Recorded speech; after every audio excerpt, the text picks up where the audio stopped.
Hey everybody, Tim here. I'll talk if you'll listen.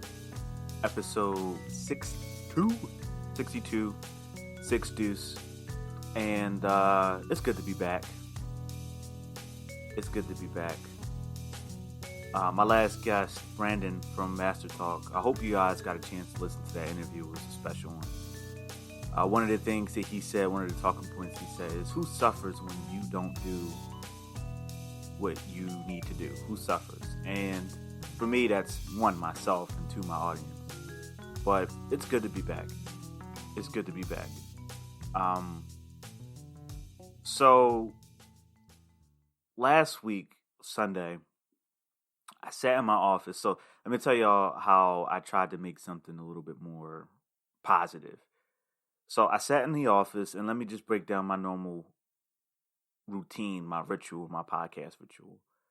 What I do is, if something happens major throughout the week, or if someone hits me up or anything like that, especially if I have an interview scheduled, I usually know what the structure of my episode is going to be like, and I know what the topic is going to be about.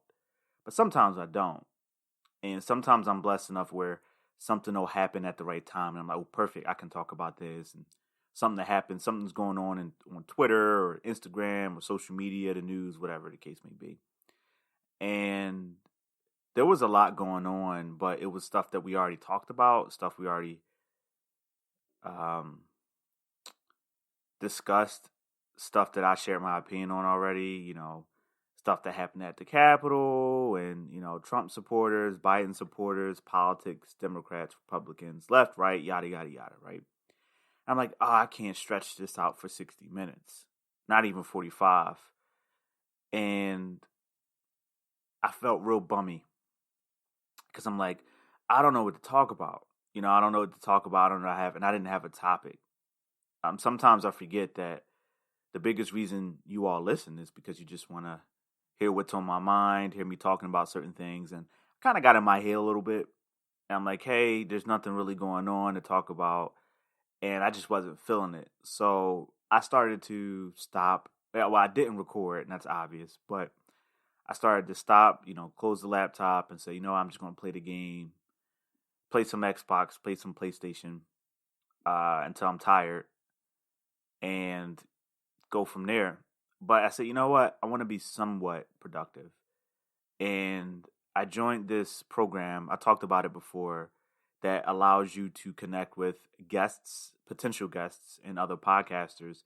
So I say, you know what I'm going to do? I'm going to dedicate an hour of my night, because that's how long I would usually spend recording. I'm going to dedicate an hour of my night to looking for potential guests for the show, and maybe even see if I want to be featured on somebody else's show. And I did that, and I'm really excited to say I came across a couple of guests who were excited to be a part of the show, one of which I actually interviewed tonight, but they're going to be on next week's episode. I'm really excited about it, and I think it is huge to really do that. And it's one thing to kind of really beat yourself up, like, oh, I suck, I'm a bum, I'm not disciplined, I didn't even do an episode. Yeah, that's true, and I can get down in the dumps about that. But I am proud of myself that I said, you know what, I'm going to be somewhat productive, and I'm going to set these interviews up, because I know that's one thing that keeps me accountable and kind of keeps my sword to the grindstone, or the whetstone, so to speak, where it's like, hey, I can set this interview up. If I got an interview scheduled, that kind of like inspires my topic, and I can base the whole show around that. And it also kind of like reinvigorates me and re-inspires me. Think about that one hobby or habit that you have, or if you're a gamer, that one game that you played and then you stop playing it, and then you hear somebody else talking about it, it kind of gets you revved up. If you're a TV nerd, you're a TV whiz, and you watch a bunch of TV, and there's maybe one show that you started and then you stopped, and you hear somebody else talking about it, you get really excited about it. Same thing about books and movies, right? So I find that when I get to talking about a podcast, whether I'm talking with another creator or I'm listening to another podcast, it kind of really gets me revved up, and I'm excited for that. And this is really important, why it's important to know yourself, right? And I know I talked about this in episodes past, but it's really important to know yourself so you can kind of kick yourself in the ass and be like, hey, get up, do what you got to do. Because if you don't know that about yourself, you'll blame everything around you. You'll blame everything around you. Oh, it was late, or I had a long day, or I worked, I had a crazy week. And you'll point at everything else other than yourself and why you're the reason. Usually, we're the number one reason why something didn't get done, something we were supposed to do. Whether that be a chore, whether that be a task, a trip, a hobby, an activity, an event, regardless of what it is, we're usually a big factor as to why it didn't get done. And I think a lot of people struggle with that accountability. And it's not a race thing, it's not an age thing, it's a people thing.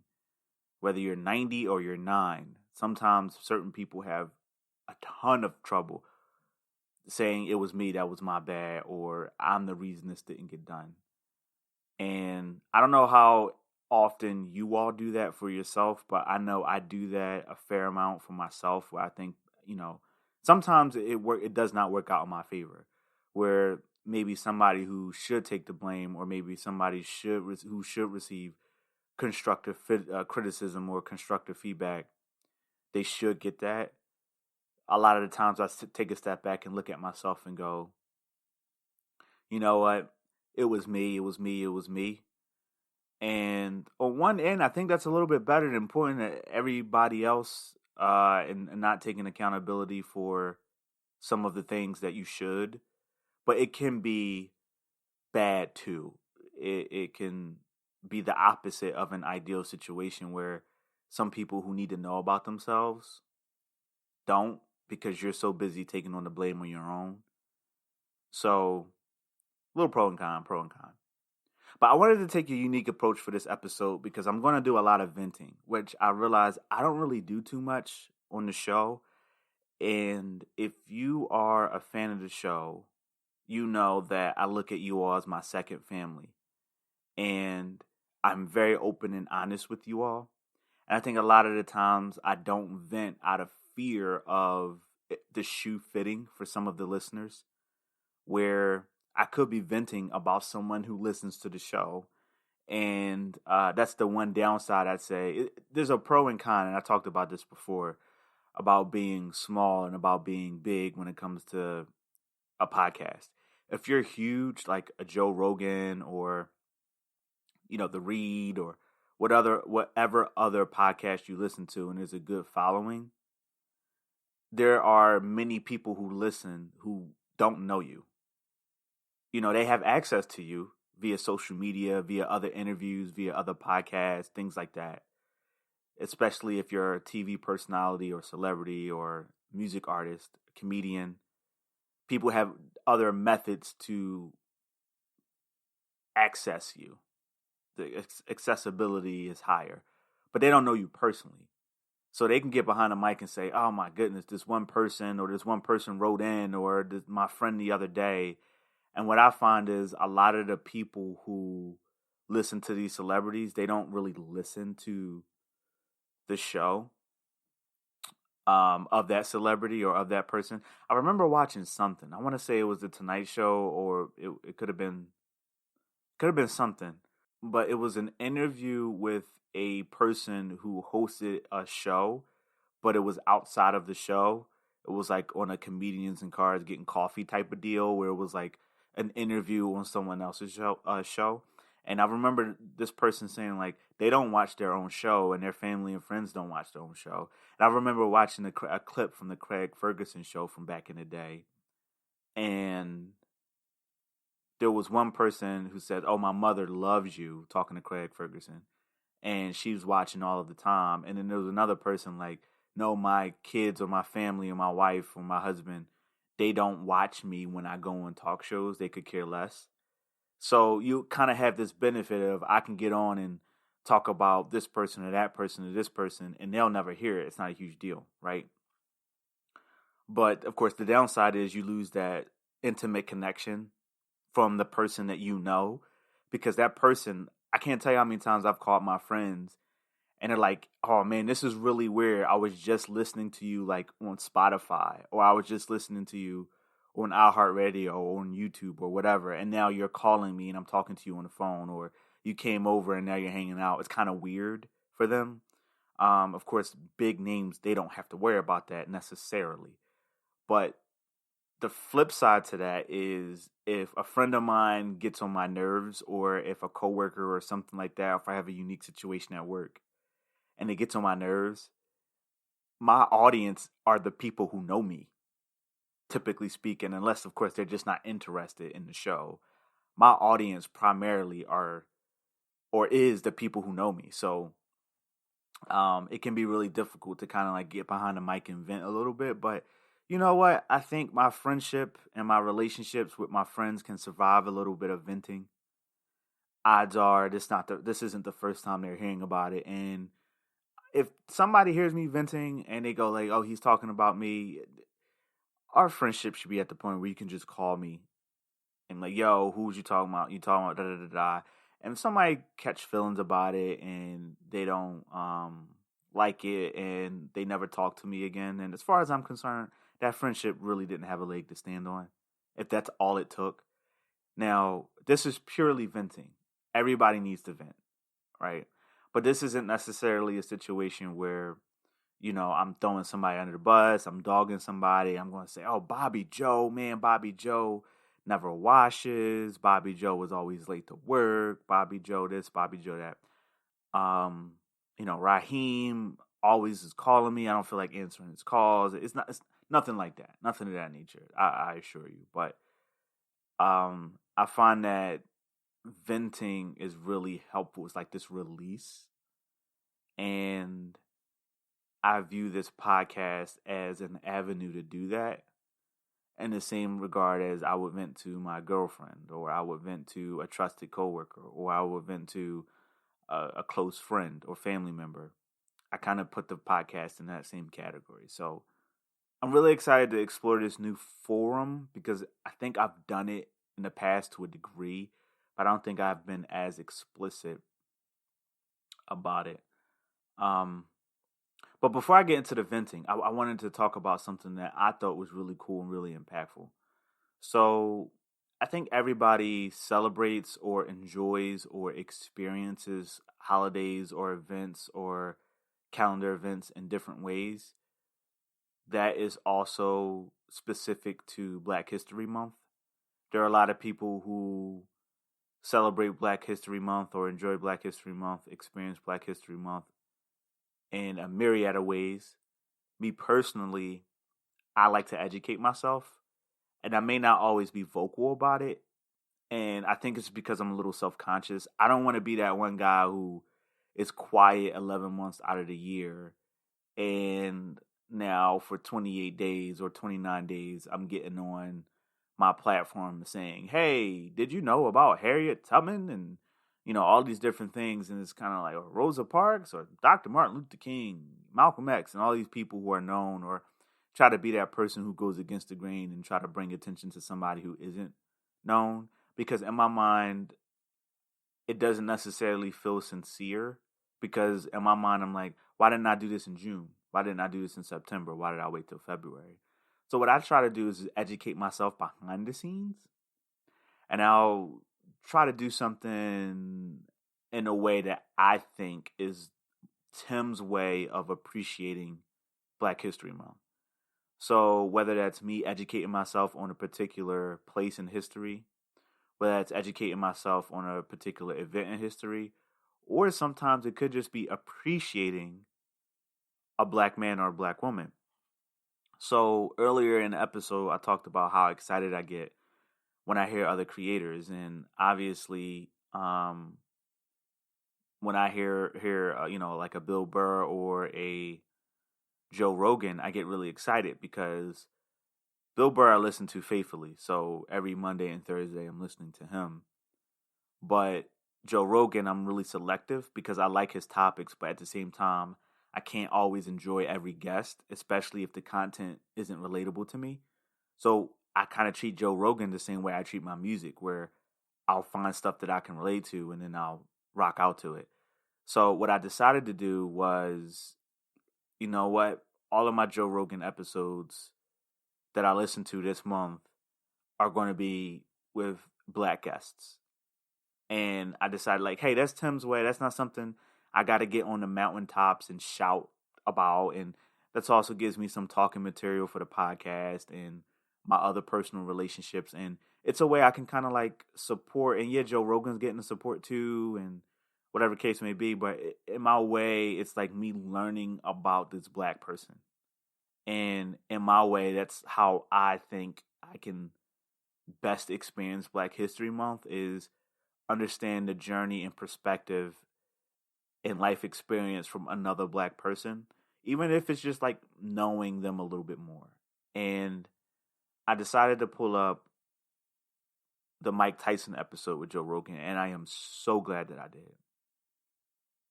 So I don't want to speak for many of you, but for me, Mike Tyson is one of those people where he's a little bit before my time, right? Because he, was dominant in the 80s and, of course, the 90s. And I was growing up in the 90s, born in the late 80s, growing up in the 90s.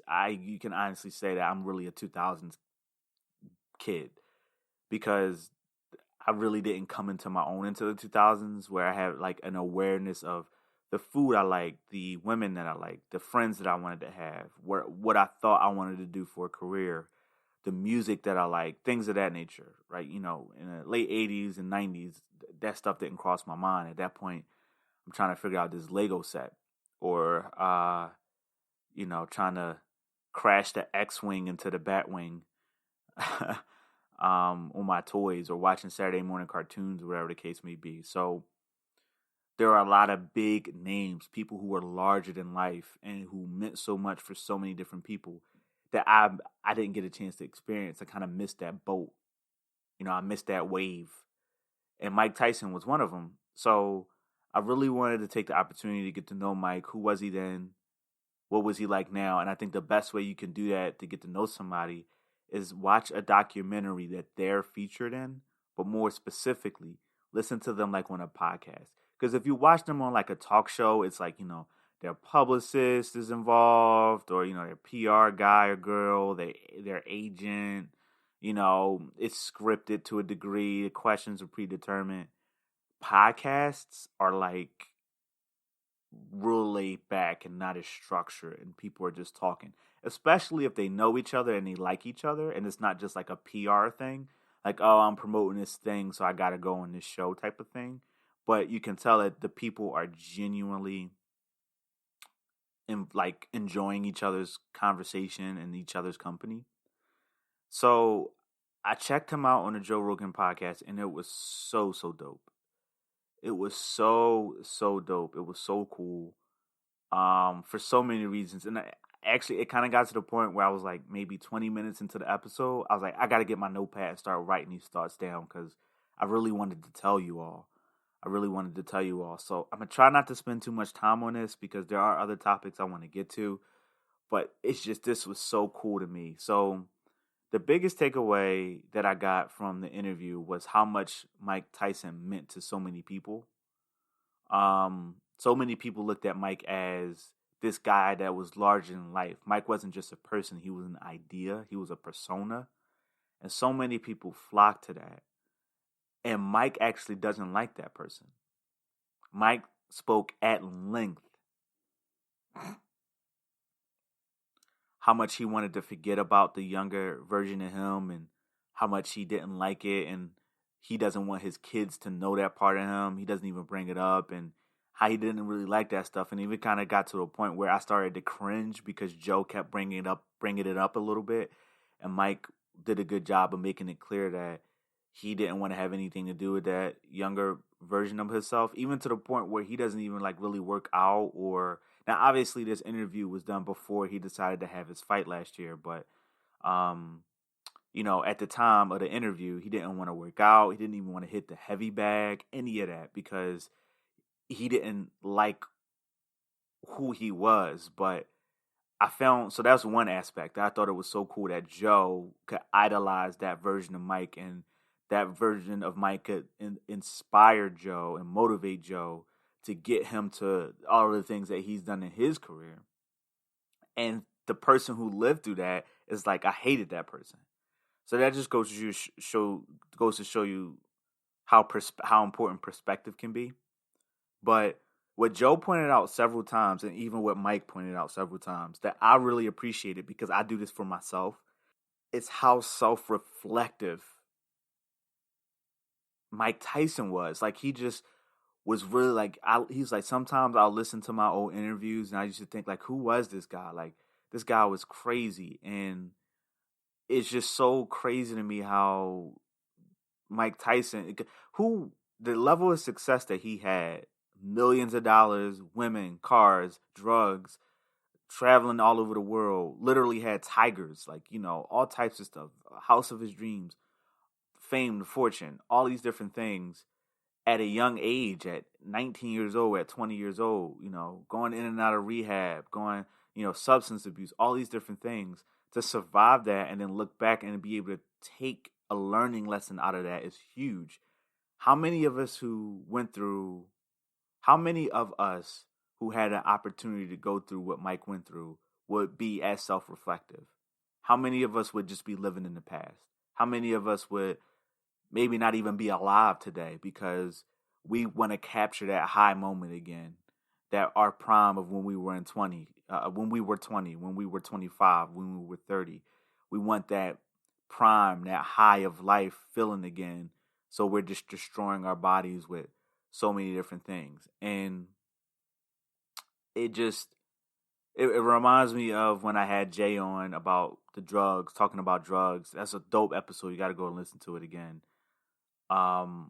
We want to go back and listen and just try to put yourself in your shoes. And I don't think I'm going to do the interview justice. I encourage you to go and listen to it. But Joe talks about nobody who can survive that. There's nothing out here that prepares you for that level of life. And Mike said something that was really, really crazy to me. He said, I would never want my kids to go through what I went through. He said, I took the punches so they didn't have to. In his case, is literally. And it's just so crazy to me that no matter how much you try to sympathize or empathize with a person, you'll never truly understand, especially to Mike's level, because who else could really relate to that?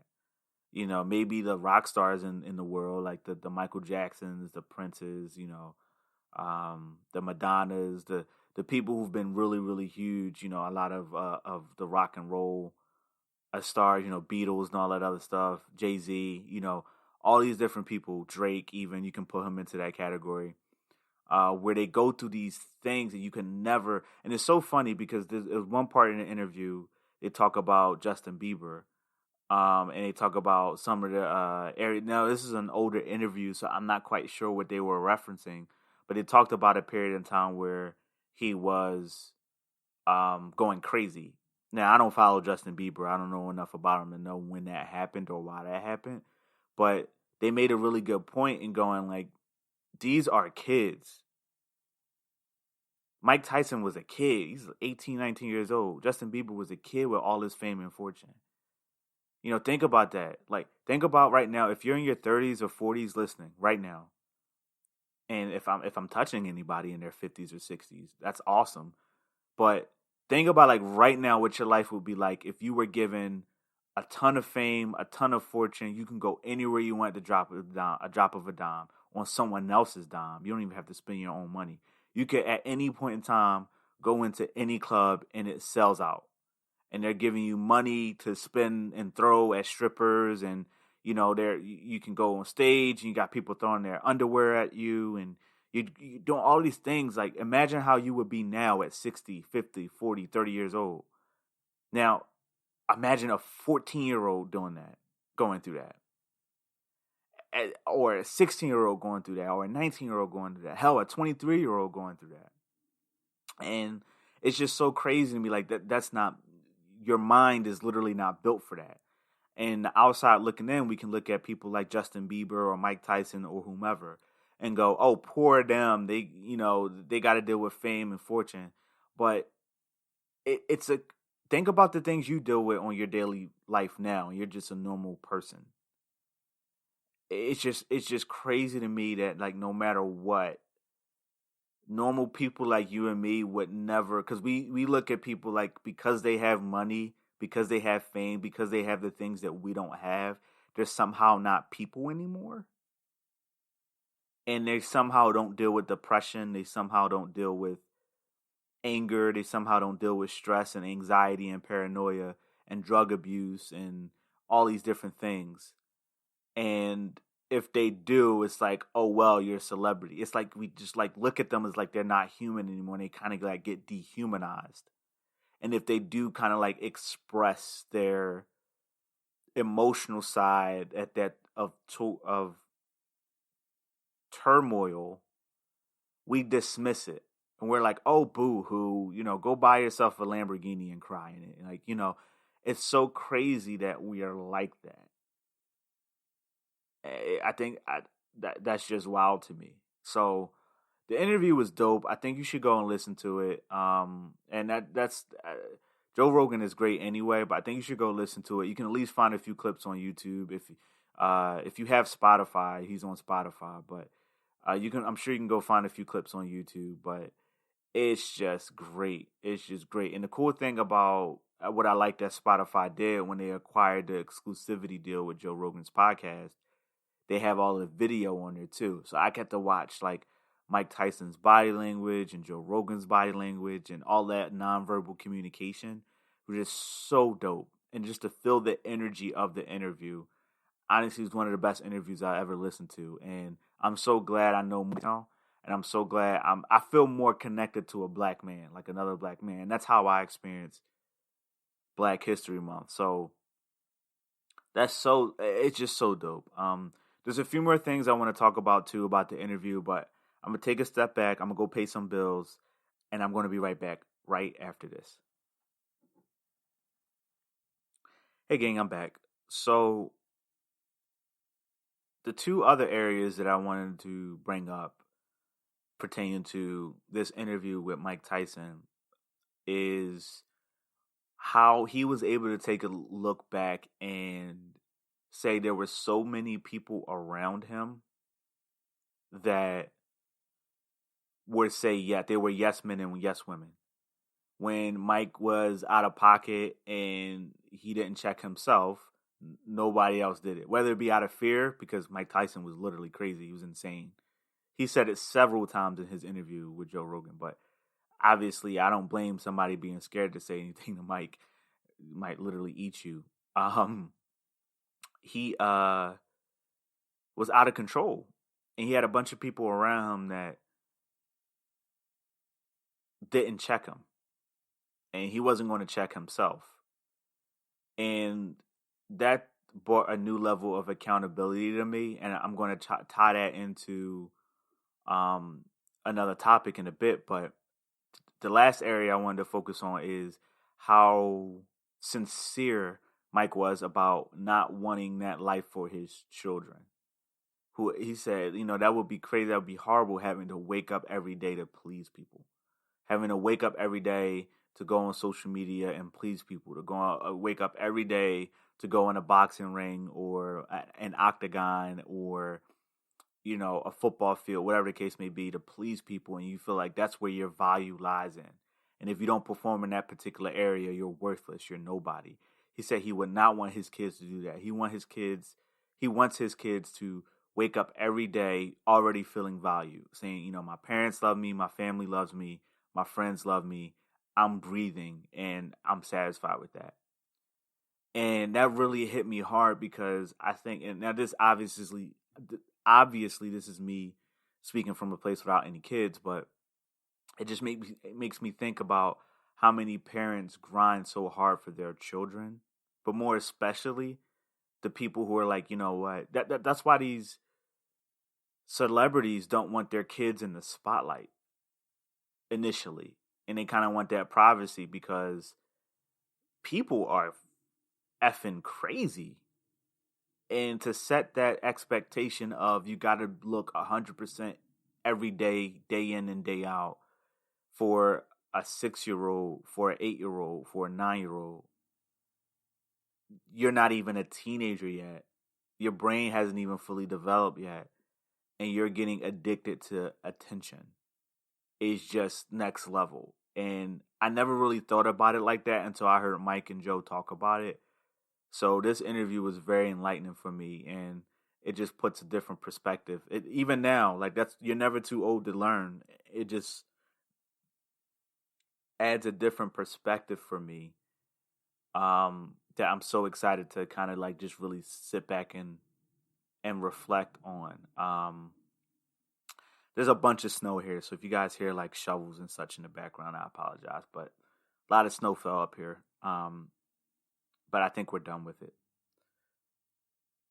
Now, I was taking a lot of what Mike and Joe were talking about and applying it to what I think the normal level of fame is for my age group and for the generation after me, and that's social media. So I'm thinking about these influencers, right? And more in particular, there are some beautiful women that I know, beautiful, absolutely drop dead gorgeous women that I know.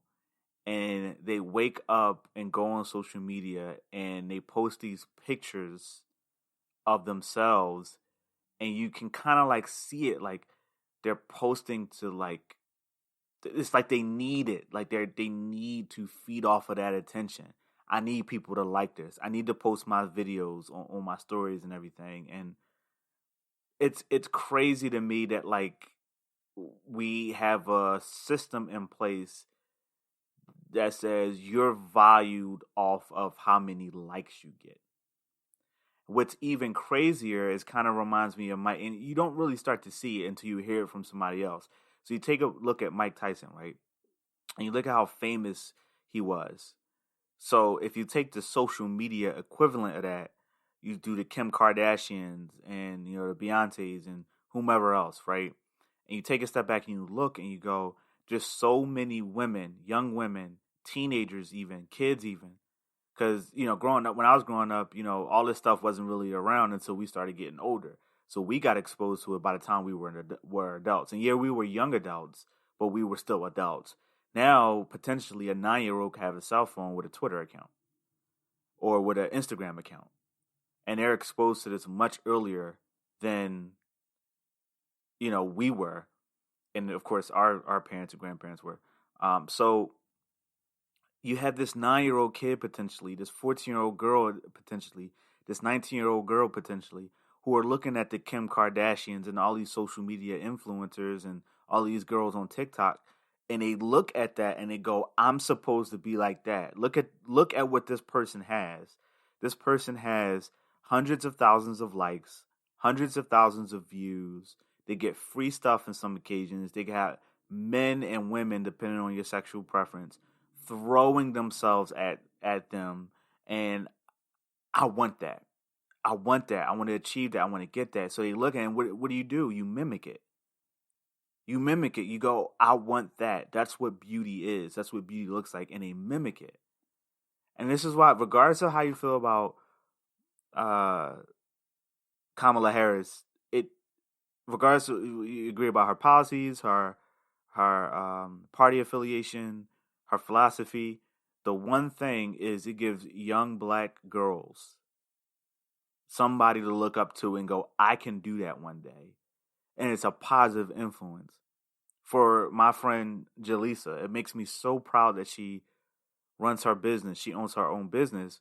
So one day, if and when she has kids, or maybe somebody that she can touch, or maybe a young black girl could come across her page on Instagram and go, wow, look at this strong, beautiful black woman. She's wearing her hair naturally, or she's using these natural products, and she owns her own business, and she's happy.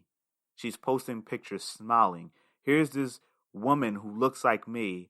I can achieve that and do that. And for me, that's so cool to see young black women that have that sort of role model. And it just makes me feel so bad that you got these other women who, regardless of the reason, they some of them aren't at fault because some of them are kind of like victims of their own reality, right? Some of them are at this point where they're like, a car is going off in the background there. Hold on. Okay, we good.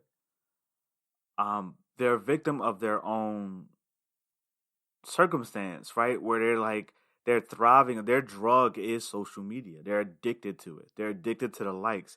And I know from firsthand experience when some of these women do not get the likes or it passes a certain like threshold, they feel so bad. They feel so pathetic. They feel so worthless, as if no matter what's going on, no matter what's going on in their life, it doesn't validate their existence like that like on Facebook or Instagram or Twitter does. That's like sad to me. It's so sad. Not in a sad, like condescending way. Oh, that's sad. Not like that. I mean like genuinely like upset. It bothers me that our beautiful black women in particular and other women of other races and cultures feel like they need X amount of likes. I remember one time I was on the phone with a coworker and she had went to like Atlantic City with her boyfriend and she posted a few pictures and I'm just scrolling on Instagram and I saw the picture and I was like, oh, okay. And I didn't think anything of it. I kept scrolling. I'm on the phone with her and she mentioned it and I was like, oh yeah, I saw that on and she was like, you saw it and you didn't like it. So it was funny in the moment, but now after hearing this interview with Mike Tyson and like the mindset that I'm in right now, I think it's crazy that she even noticed that I didn't like it. Like she's keeping tabs.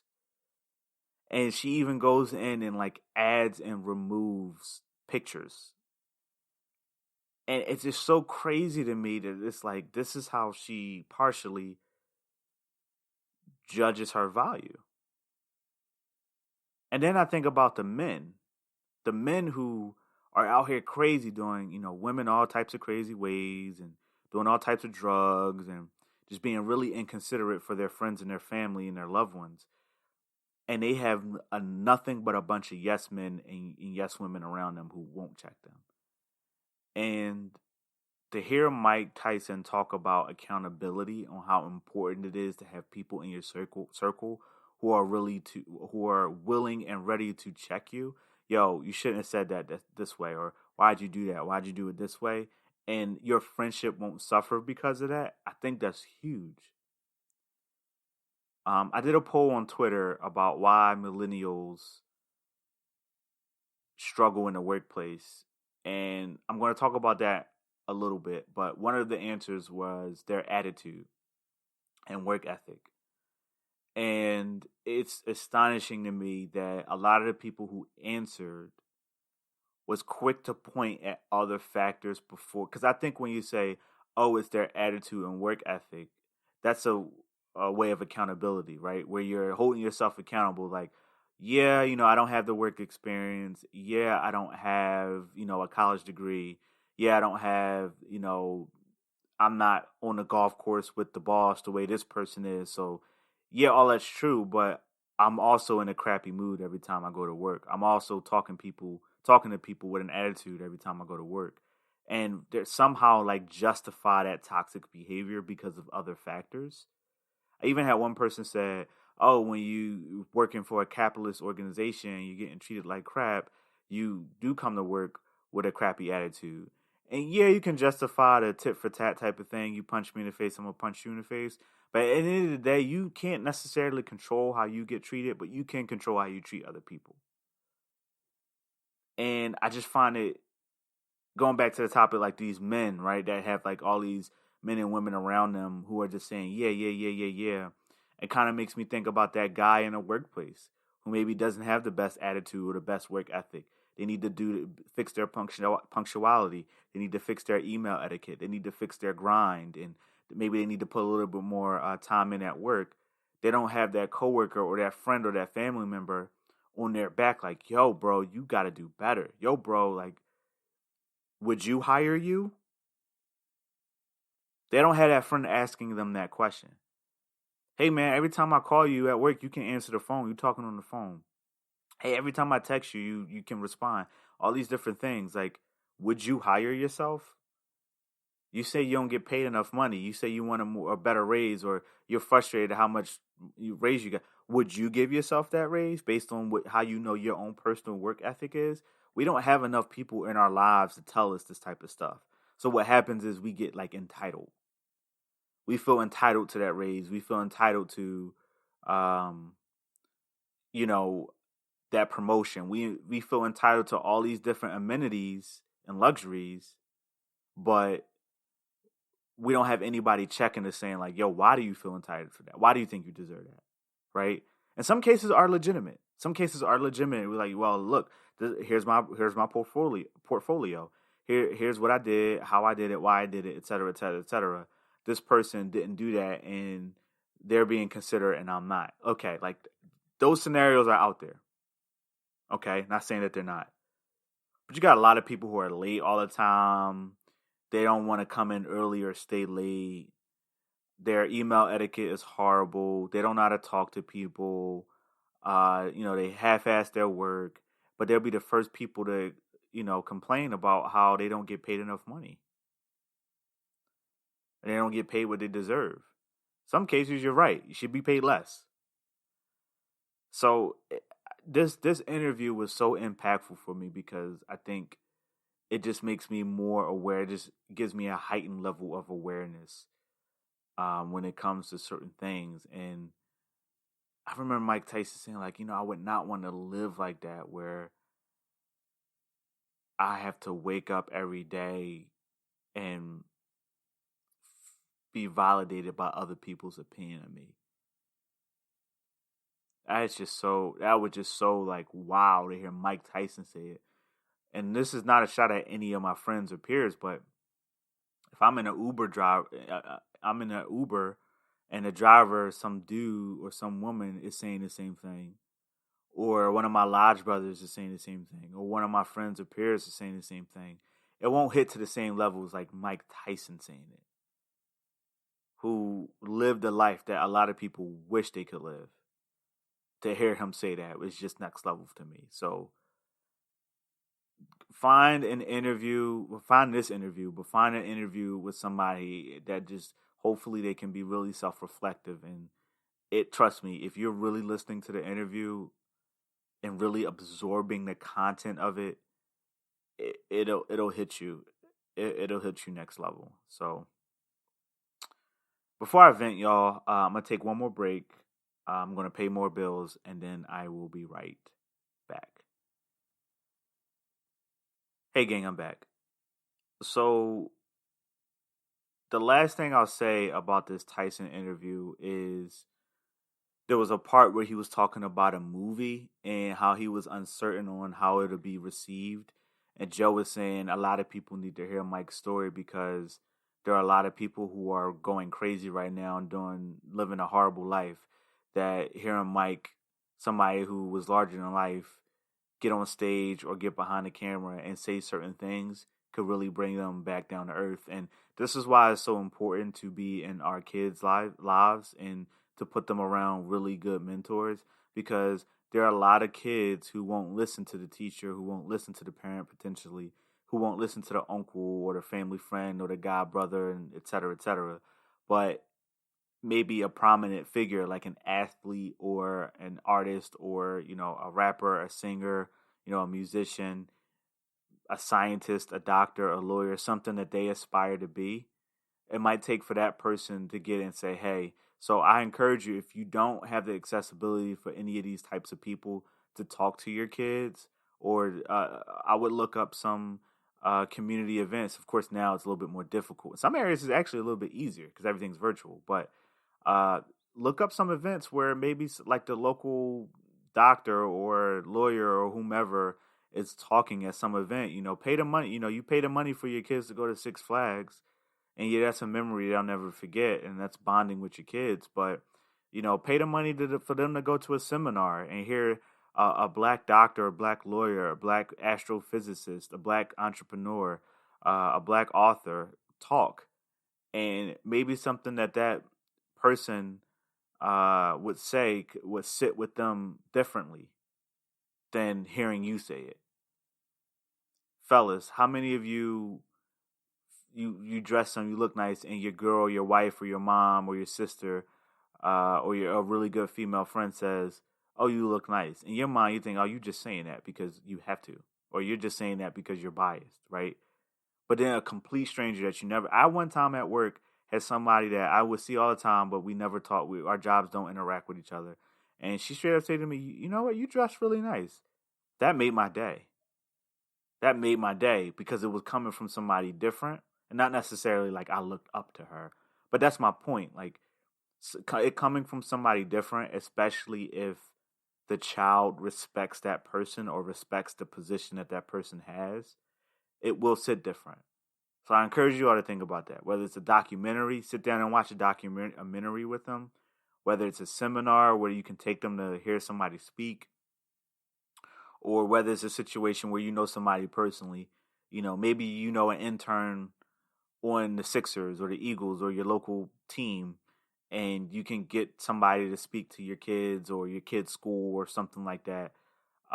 Stuff like that goes a long way, and stuff like that the kids won't forget. So I'm going to shut up about the Tyson thing, but as you can see, it really left a huge impact on me, and that was really important. So I just want to vent a little bit, y'all, and then I'm gonna let y'all go. First things first about this giveaway thing. Full transparency, this giveaway that I want to give away some merchandise, I really, really do. I think it's super, super dope. Nobody has reached out yet, believe it or not. No one's emailed, no one's commented on YouTube, whatever the case may be. So the very next person I hear from is going to win. That's just kind of where I'm at right now. And I'm sitting on this merchandise. I really want somebody to have it. And, I remember one of my favorite comedians of all time, Bill Burr, where he was telling a joke and the audience like started to clap or make a noise or something. And he said, "Oh, you don't always have to make a noise. I'm okay with silence. I'll read the room. If I make the joke and nobody laughs, I'll know it's time to move on." And it was funny. That got a laugh, but the point was still taken. And I kind of am willing to accept defeat here. Obviously, this is a situation where maybe I could have done a better job to make the giveaway a little bit more engaging. So I'm willing to fall on that sword and say, hey, look, I'll just do a better job and make this a little bit more engaging. I'll probably do something on the Instagram Live. There's a ton of engagement there.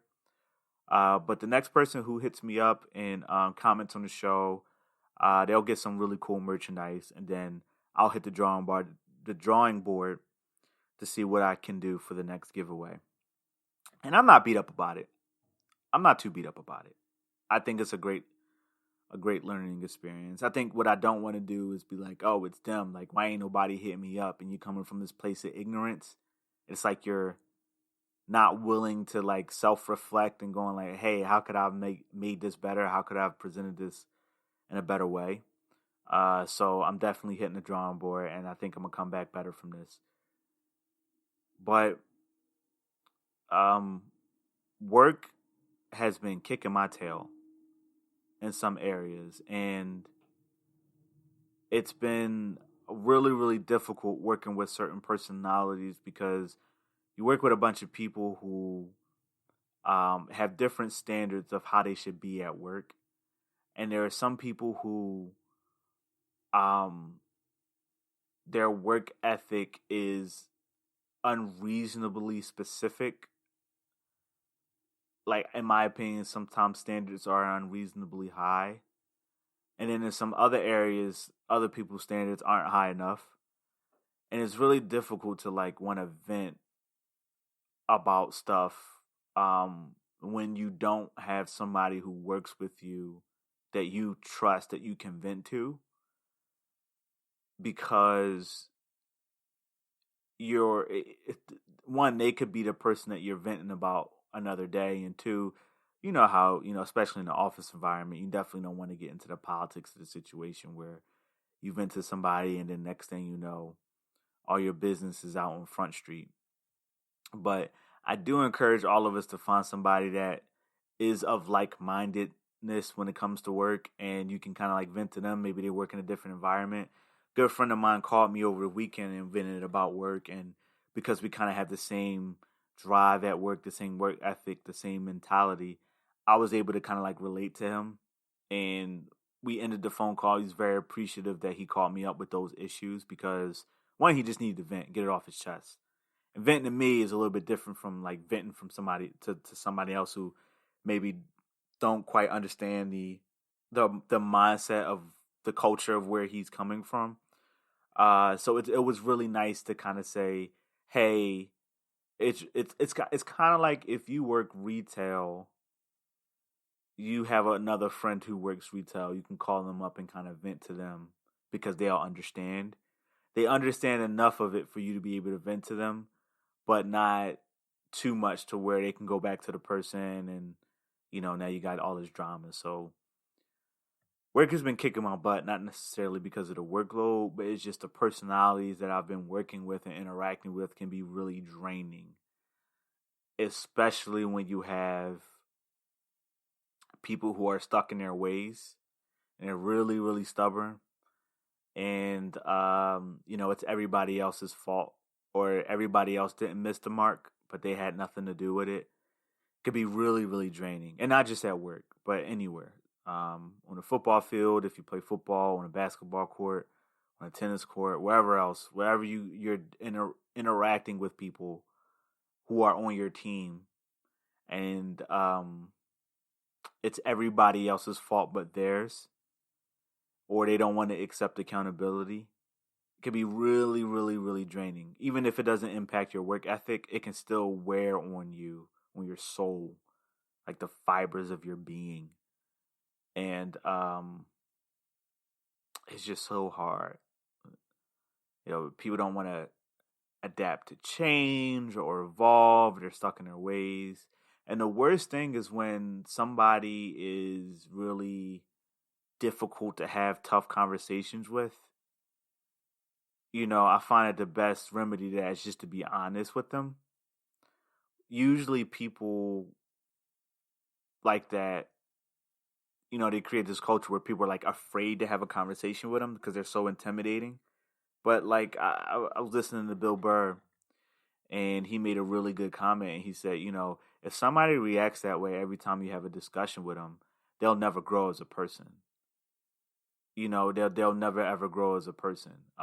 They'll just stay where they are because they can't have a back and forth discussion. And even beyond that, somebody won't get to know you better because you shut the conversation down right then and there. So they won't get to know the reason behind maybe why you did something or why you said something. Because as soon as the discussion gets brought up, you're shutting it down. So the person can't learn about you and you can't grow, you can't move on. So when you work with people like that, it can get really, really frustrating. Really, really frustrating.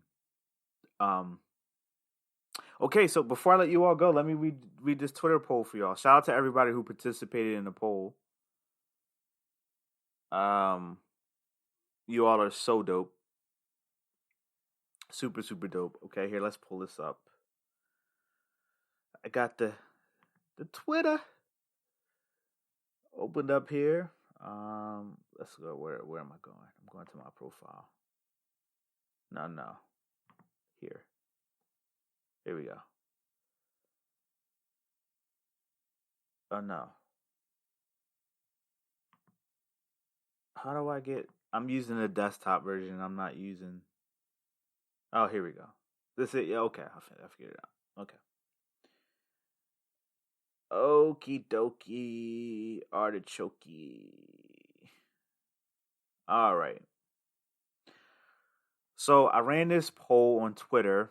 I encourage you to follow me on Twitter so you can participate in these polls. And yeah, I do post them on IG too, and people do respond. But it's nice to see the metrics on the Twitter.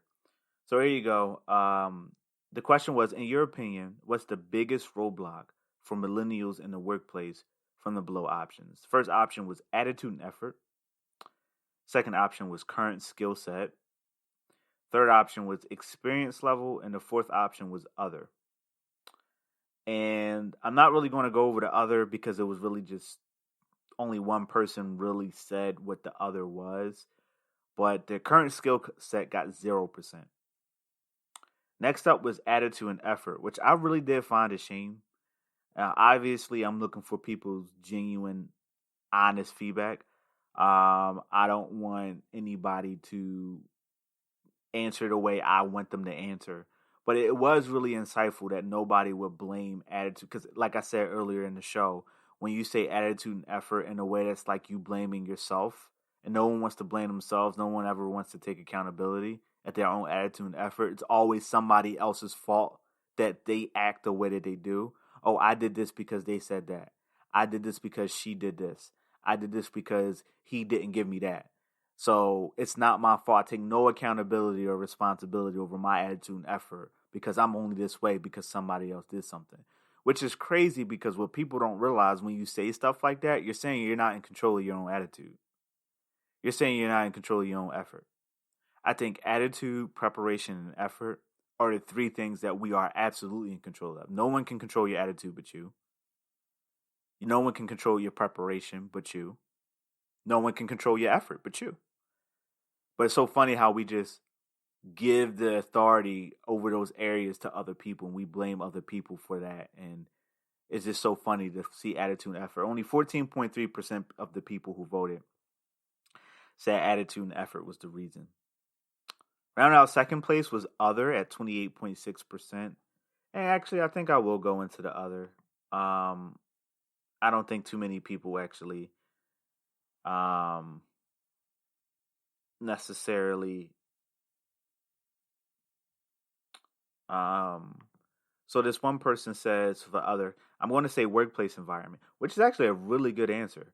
I'm going to say workplace environment. No one teaches us how brutal some retail jobs are. I worked at Staples and cried on my way to work and even at it because the district manager was awful. Some places just need reworked. Some places just need to be reworked instead of forcing those couple of people through.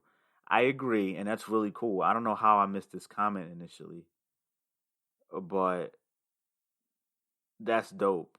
Someone else said the lack of upward mobility, and I know that can be a huge area of contention. I know I've been in situations like that where you feel like there's no growth, there's no upward mobility, so you feel like you're kind of just hitting a dead end, and there's no space. There's like a glass ceiling. And then finally, experience level. Over half of the people who voted said experience level. 57.1% of people say it's due to experience level. Millennials in the workplace, their biggest roadblock is experience level, which is true. In some areas, you can't really get ahead unless you have experience, and you can't get the experience unless you're working. So it's like you're stuck between a rock and a hard place there. It's like you can't get credit because you don't have a credit card, but you can't get credit card because you don't have credit. That whole ordeal. But yeah, I really appreciate y'all participating in these polls. It's like next level stuff. I think is super dope, and there will be more to come. There will be more to come. That said, everybody, I'm going to dip out. That's this episode. I wanted to tell y'all I got a bike. Or ordered a bike. I just ordered it actually today, and it should be coming soon in about a week or so. So there's a bunch of snow on the ground, so I won't be using it while there's snow on the ground. But I bought a bike. I'm really excited because, fun fact, I actually do not know how to ride a bike, so I'm going to teach myself. And in this apartment complex, there's plenty of space to learn, and I'm really excited to kind of like dive into that. I got my own little helmet. Got me a helmet. So funny how people used to make fun of people who wear a helmet. Look at this idiot being safe. And he would make fun of. I think that's crazy. But anyway, I got me a helmet. I got me I got me a warranty, and I got me a bike. I'm really excited about that. I put it on a credit card because I wanted to make sure I got not a super expensive bike. I'm not talking like $400, $500, $600 or whatever, but I did want to get something that I thought was worthwhile, so we'll see how it goes. They say it comes 85% assembled, and I got to assemble the rest, so I'm hoping I can figure it out. I hate putting stuff together, especially when the instructions are like so hard to read. But I'm excited for this journey. It's like this new thing. I'm learning the Spanish. I'm freaking 24-day streak on my Duolingo, learning some stuff there. Tune into the social media to see how I'm doing there, some progress there. And I'm getting a bike, so I'm really excited about that. But Okay, everybody, that's it. I'm gonna let you all go. I appreciate you sticking with me for another episode, and follow me on Instagram and on Twitter so you guys can stay engaged. And as always, I'll keep talking if you'll listen. Take care.